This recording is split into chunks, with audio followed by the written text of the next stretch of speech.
Baik, dalam video ini saya Michelle Kathleen Simanjuntak dengan NIM F45012410006 ingin menyampaikan tugas pemodelan lingkungan saya, yaitu studi kasus pada jurnal yang membahas penggunaan model DNDC pada daerah Rusia dengan judul Application of the Denitrification Decomposition or DNDC Model to Retrospective Analysis of the carbon cycle components in agro-landscapes of the Central Forest Zone of European Russia. Jurnal ini oleh Olga I. Sukoviva, Dmitry V. Karelin.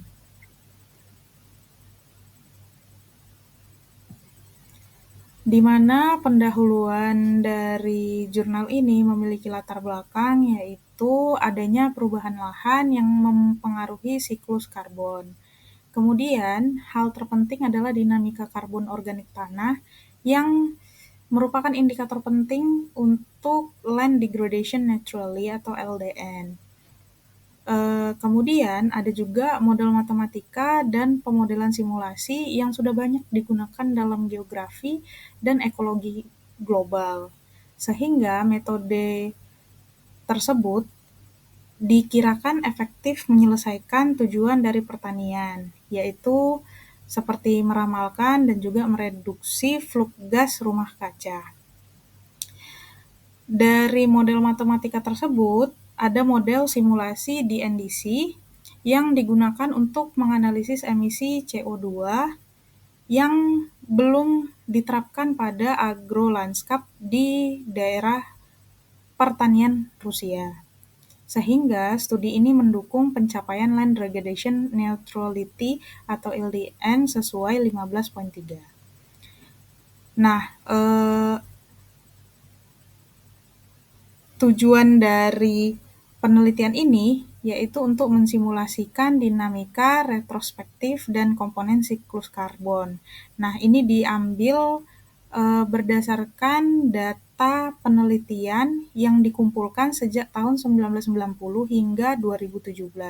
Sehingga data dari penelitian ini mencakup sekitar 28 tahun. Kemudian tujuan dari dilakukannya pemodelan ini ialah untuk mengevaluasi pengaruh perubahan rotasi tanaman dan bagaimana pemupukan terhadap emisi CO2 dan karbon organik tanah. Jadi hasil pemupukan itu terhadap munculnya emisi CO2 dan karbon organik tanah. Di mana pada metodologi penelitian ini digunakan analisis retrospektif, di mana komponen siklus karbon di 6 wilayah administrasi atau administratif zona hutan tengah Rusia, Eropa. Dengan menggunakan parameter atau komponen yang dimodelkan ialah karbon organik tanah, kemudian respirasi tanah, dan pertukaran ekosistem bersih atau yang disingkat dalam jurnalnya yaitu NII. Nah, semuanya itu parameternya dihitung per tahun berdasarkan rotasi tanaman dan juga input pemberian pupuk. Kemudian setelah itu, model akan diverifikasi dengan data pengukuran lapangan di Rusia. Penelitian ini juga didukung dengan matriks pemodelan fluks CO2 di zona hutan tengah Rusia Eropa yang sudah pernah dilakukan pada penelitian sebelumnya. Itu data yang selama 28 tahun tadi dikumpulkan, yaitu ada jenis tanah.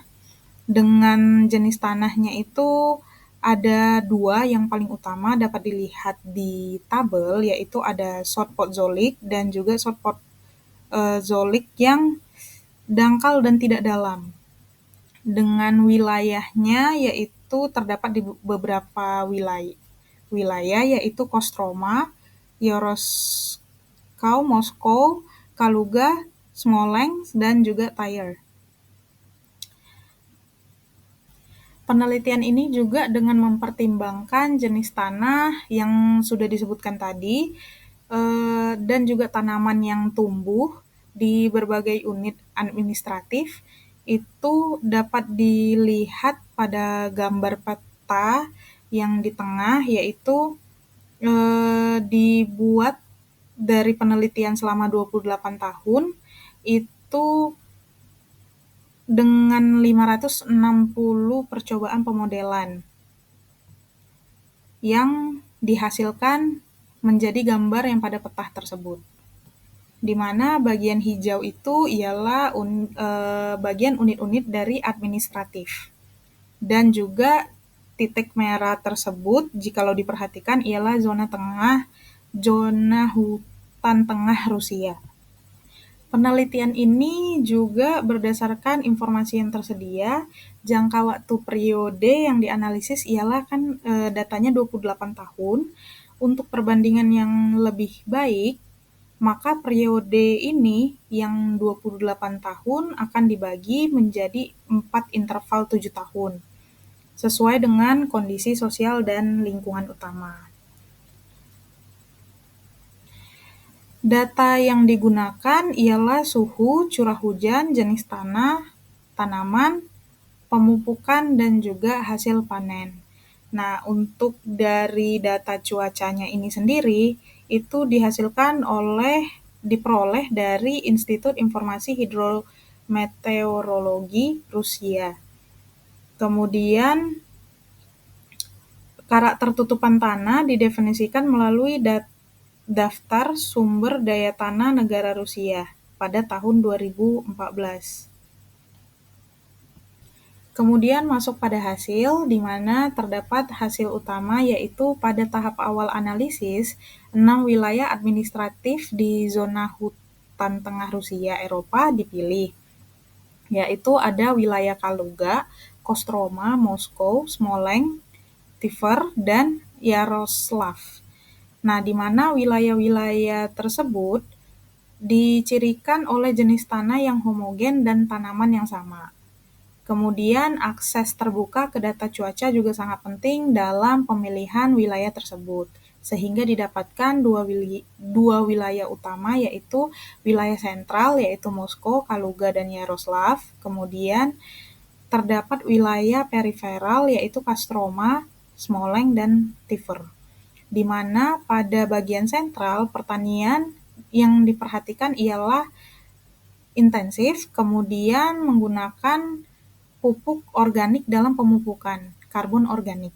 Kemudian dihasilkan juga bahwa dari sistem pertanian intensif tersebut, respirasi tanah tinggi.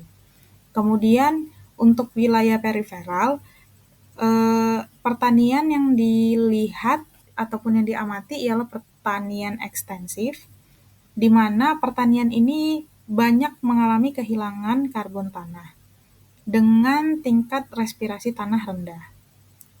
Untuk jenis tanaman, pada musim dingin itu lebih mendominasi biji-bijian, kemudian pada musim semi itu ada jelai dan gandum serta kentang pada si musim semi. Kemudian didapatkan juga temuan tambahan bahwa input pupuk berperan penting dalam akumulasi karbon. Dan penurunan lahan pertanian ataupun kualitas dari lahan pertanian tersebut itu lebih besar daripada penurunan respirasi tanah dan juga NII yang di awal sudah dijelaskan. Dapat diperhatikan juga dari tahun 1990 hingga 2003 sumber karbon bersih. Untuk tahun 2004 hingga 2017 menjadi penyerap karbon selama musim tumbuh.